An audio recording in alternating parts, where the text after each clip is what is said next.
Yo, hello guys and welcome back again to a brand new video.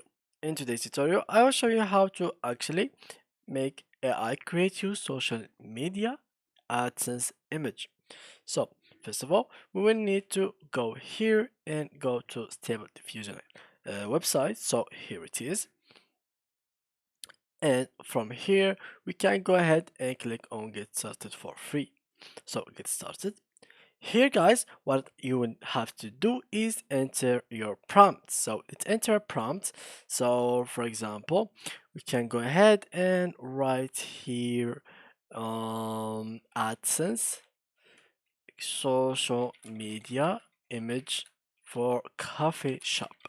So in here, let's generate an image. Let's give it some time until it fully loads our image. And once it reaches that, here it is. So here we go guys, this is your social media ad. You can actually use these images as like an ad image pictures. So as you can see, there is some samples that you can use as well. Here is some image that you can add to your social media ad, and so go on.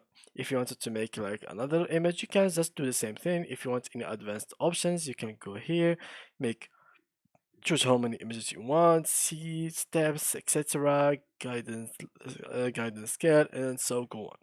So yeah, guys.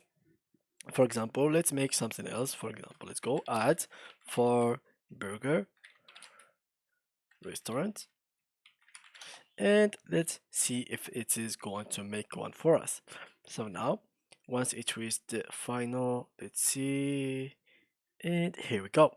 So yeah, guys, it looks actually really cool for like a demo bot or something like that, free bot for everyone, which is really insane detailed. So yeah, guys, thanks for watching and see ya in the next video.